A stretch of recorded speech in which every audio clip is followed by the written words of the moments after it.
Okay, तो इस lecture के अंदर हम कवर करेंगे एनहैंस्ड फॉर लूप। हमारे पास एक न्यू लूप है, एनहैंस्ड फॉर लूप कहते हैं इसको।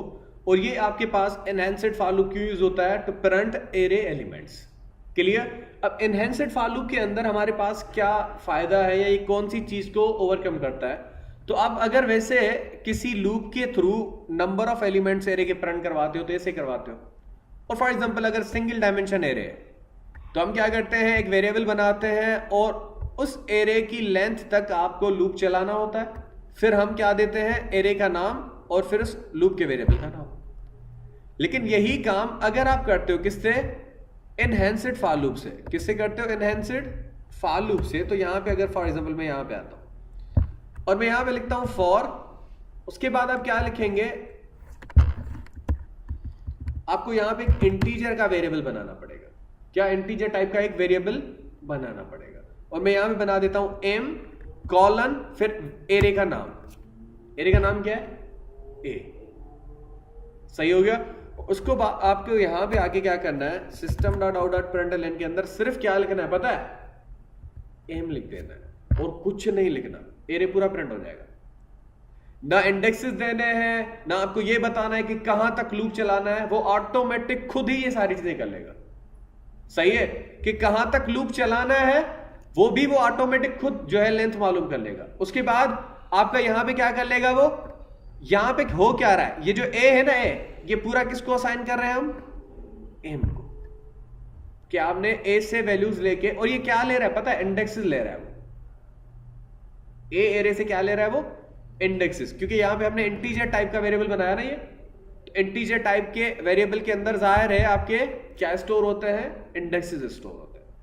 और आपने फिर उसी m को प्रिंट करवा दिया। चले अब इसको अगर एग्जीक्यूट करवाते हैं, मैं नीचे आता हूं, हमने मल्टीपल डायमेंशन को भी यूज किया है तो मैं इसको कमिट कर देता हूं। ठीक है, एग्जीक्यूट करते हैं। अब एग्जीक्यूट कर लेते हैं। देखें वही काम कर रहा है ना जो मल्टी डायमेंशनल एरे, सॉरी जो आपका फॉर लूप करता था, लेकिन इजी कोडिंग हो रही है।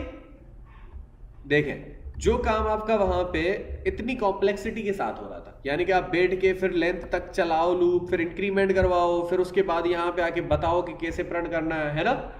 और उसके बाद ये अगर आगे पीछे हो जाए, एक मकसद आप दे देते हो एज इंडेक्स, तो फिर तो ये कुछ और ही प्रिंट कर लेगा। सही है? तो हमारे पास यहां पे कोई कॉम्प्लेक्सिटी नहीं है, आपको बिल्कुल इजी तरीके से यहां पे आप क्या कर रहे हो, सिंगल डायमेंशन एरे को एनहैंस्ड फॉर लूप के थ्रू प्रिंट करवा रहे हो। लेकिन यही काम अगर हम चले सिंगल डायमेंशन में, तो हमें पता है कि भाई ये क्या कर रहा है, नंबर ऑफ एलिमेंट्स को प्रिंट करवा रहा है। लेकिन मल्टीपल डायमेंशन के अंदर ये कैसे करेगा? नीचे आते हैं तो मल्टीपल डायमेंशन के अंदर हमारे पास अगर आप इसको प्रिंट करवाते हो, ये था हमारे पास ना फॉर लूप के थ्रू हम मल्टी डायमेंशनल एरे को प्रिंट करवाते थे, ऐसे ही है। अब अगर मैं एनहैंस्ड फॉर लूप के थ्रू प्रिंट करवाता हूं तो क्या करना पड़ेगा? फॉर, उसके बाद यहां पे आके आपको क्या करना है, फॉर एग्जांपल मैं इंटीजर बना देता हूं एक वेरिएबल, जो है आप कह दो कि f। क्या वेरिएबल का नाम है? f है। उसके बाद मैं यहां पे इसको क्या असाइन कर देता हूं? पूरा d, यानी कि पूरा एरे। क्या असाइन कर देता हूं? पूरा एरे। और यहां पे आके आप देख लो कि हमारे पास कौन सा एरे है, ये है ना d, ठीक है। लेकिन यहां पे आपको क्या करना पड़ेगा, यहां पे आपको बताना पड़ेगा कि कौन सा डायमेंशन का एरे है। जस्ट अ मिनट, क्योंकि हम यहां पे क्या बता रहे हैं, इसमें हम क्या गेट कर लेंगे? रोज गेट कर लेंगे। क्या गेट कर लेंगे? रोज। एक मिनट। ओके, उसके बाद आपको क्या करना है, फिर दूसरा लूप बनाना है। जैसे हमने ऊपर बनाया, नेस्टेड बनाते ना हम। अब नेस्टेड के अंदर आपको क्या करना है, यहां पे आके फिर से आपको एक दूसरा वेरिएबल बना देना है। फॉर एग्जांपल हम यहां पे आके, ठीक है, आपने क्या किया, पहले लूप के अंदर एक f का वेरिएबल बनाया और हम यहां पे क्या बना रहे हैं, पहले हम गेट कर रहे थे इंडेक्सेस, अभी हमें क्या गेट करना है? Number of arrays. क्योंकि मल्टी डायमेंशन है ना हमारे पास, तो यहां पे हमें रोज गेट करना है। कहां से? इस d वाले आपके एरे से। क्योंकि हमें पहले क्या गेट करने हैं? रोज। फिर क्या गेट करने हैं? कॉलम्स। तो मैं यहां पे आके ऐसे कर दूंगा। अच्छा, अब यहां पे आपको जो भी आप वेरिएबल बना रहे हो, सपोज जी बना दिया, उसको क्या असाइन करेंगे आप? एफ असाइन कर देंगे। यानी पहले वेरिएबल को आपने क्या असाइन कर दिया? पूरा एरे। इस एरे से इसने क्या गेट कर लिए? रोज। अब हमें क्या करना है? इन्हीं रोज से क्या गेट करने हैं? कॉलम्स। सामने आ रहा है? और यहां पे आके आपको क्या करना है फ्रेंड? आपको यहां पे आके simply you just have to write, क्या लिख देंगे भाई? हम एक स्पेस लगा देते हैं हम, और प्लस लगा के आप लिख देंगे जी। क्या लिख देंगे? सिंपल। तो एनहेंस्ड फॉर लूप के थ्रू देखिए यहां पे आपको कितनी कॉम्प्लेक्सिटी थी। दो बार आप क्या दे रहे थे? इंडेक्सेस दे रहे थे, पहले रोज का फिर कॉलम का।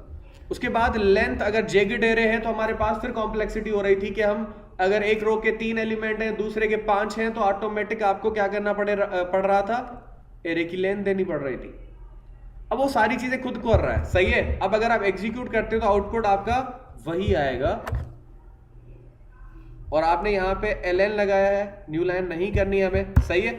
और दूसरे लूप के बाद आपको न्यू लाइन करनी है, सॉरी फर्स्ट लूप के बाद। क्लियर? एग्जीक्यूट करते हैं। Okay and it's working like कि भाई फॉर लूप हो गया, ठीक है।